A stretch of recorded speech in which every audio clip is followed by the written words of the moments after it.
Nicolais Rising star Joe Neguse is best served staying in Congress. With a litany of potential paths before the congressman, his best choice is to stay the course and climb the Democratic leadership ladder. Rep. Joe Neguse is not much different today than when I met him in law school. Smart, affable, extraordinarily capable, and endowed with $1 million grin, he is also still on the rise. When I ran across a recent news bio on him, after he took another step up the congressional leadership ladder, the big questions are, what is next and how far can he go?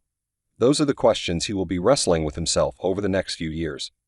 Only 40 and in his third term in office, Neguse is already one of the most powerful members of Congress. While Rep. Lauren Boebert chases cameras, misses votes, and generally makes a fool of herself and her congressional district, current or potentially future, Neguse has been a consummate avenue for legislation and congressional governance. But it is ingrained in every politician toward the path ahead and define what choices may lead to even greater influence. It is the simple nature of the job. For Neguse, that means determining whether to stay in Congress and continue to move up or seek another job, either as a U.S. Senator or Colorado governor. He will have to make that decision soon since, depending on what Senator John Hickenlooper does, the races for both offices will begin shortly after the 2024 election comes to an end. In 2014, I was in the minority when I had the same advice for Rep. Cory Gardner. He had a similar meteoric rise after first being elected in 2010. In 2 terms, he had already been dubbed as a rising star.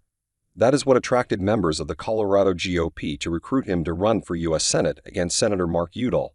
Gardner represented the best chance for Republicans to win a pickup seat. I agree with that analysis. Gardner's announcement chased credible, but less likely to win candidates like Ken Buck, Owen Hill, and Amy Stephens out of the race. He trounced State Senator Randy Baumgardner in the primary and beat Udall in the election.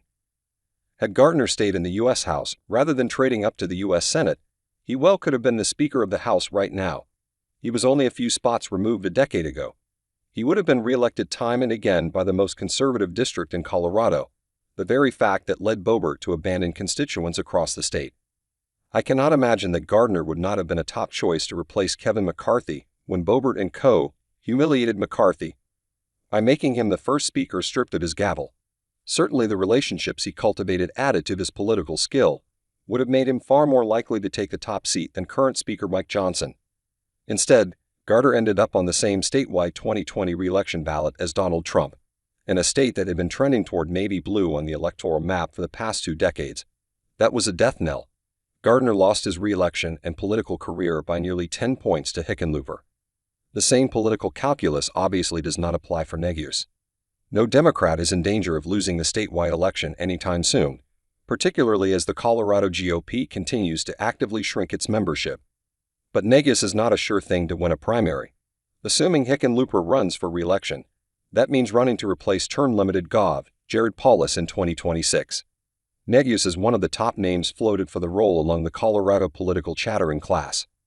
Attorney General Phil Weiser and Secretary of State Gina Griswold also garner plenty of speculation. While I think that Neguse would be the favorite, he is a better campaigner and political operative than Weiser, and Griswold turns off too many people even in her own party. Why take such a risk? Sure, Neguse rebounded from a 2014 loss in the Secretary of State race, but he did not have as far to fall. Losing in 2026 would leave Neguse badly bruised and without a seat at the table. In contrast, if Neguse stays in Congress, there is no reason to believe he will not be one of the most influential individuals in Washington, D.C., and across the country for decades to come.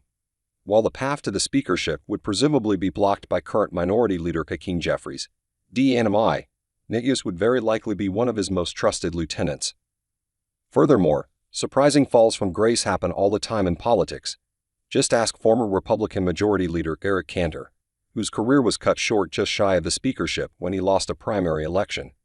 It is not impossible that Neguse could find himself in the pole position to replace Jeffries should anything unexpected happen to the latter. From such an elevated position in Congress, Neguse could shape the future of the country far more effectively than from behind the governor's desk in Colorado.